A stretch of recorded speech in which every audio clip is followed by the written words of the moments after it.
Inilunsad na ngayong araw sa Davao del Norte ang bagong Pilipinas Servicio Fair. Umabot naman sa halos 1 bilyong pisong halaga ng ayuda ang ipinamahagi sa event. Para alamin ang mga kaganapan doon, si Mela Lesmora sa sentro ng balita live. Angelic, so far ito na yung pinakamalaking bagong Pilipinas Servicio Fair na nailunsad ng administrasyon. Tama ka nga, Angelic, no? Halos 1 bilyong piso kasi ng halaga ng tulong, ayuda, serbisyo at programa ang inihatid ng administrasyon.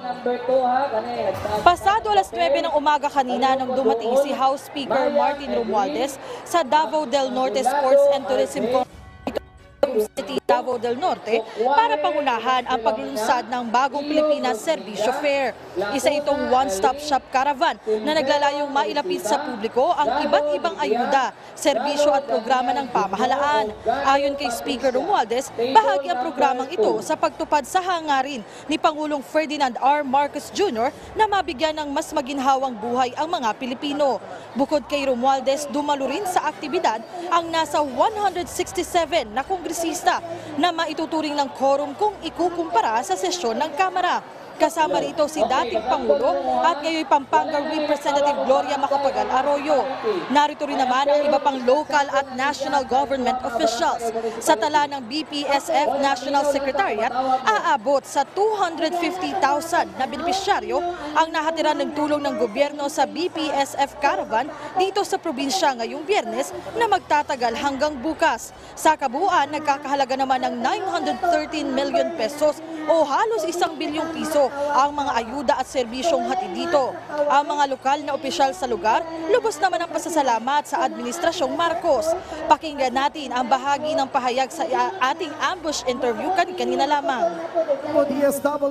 Napakasaya tayo kaya yung BPSF lalong lumalakas at lumalago at ito talaga ay kakalat dito hindi lang sa Tago pero sa buong lalawigan ng Davao del Norte. Kaya napaka-successful ito. Kaya mapasalamat ako sa ating mahal na Presidente. Kaya ito po ang vision niya na ilapit ang ating gobyerno sa taong bayan at ito na nangyayari ngayon. Congratulations to the people of Davao del Norte and Tagum City, and many thanks to President Marcos and Speaker Romualdez. Angelic, alam mo, mabanggit na lang din natin sa ating mga kababayan, ito yung kauna-unahang pagkakataon din na sumama si dating Pangulo at Pampanga at ngayon Pampanga Representative Gloria Macapagal Arroyo dito nga sa BPSF Caravan. Kahit isa siya dun sa talagang inabangan din sa pagdating ngayong araw. At bukod naman sa BPSF, Angelic, no, inilunsad din dito sa probinsya ang ISIP, Sibol at Card programs na mahalagang programa din ng Administrasyong Marcos.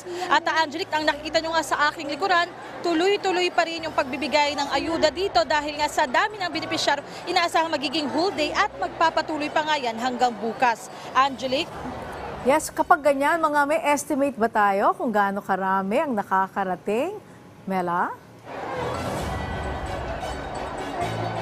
Angelic, ang estimate ng ating BPSF National Secretariat, 250,000 yung participants o beneficiaries dito nga sa BPSF Caravan. Pero, Angelic, dahil hanggang bukas pa magtatagal ang programa at tumatanggap sila ng mga walk-in beneficiaries, ay inaasahan natin o talagang aabangan din natin kung itataas pa yung numerong ito. Angelic? Okay, maraming salamat sa iyo, Mela Lesmoras.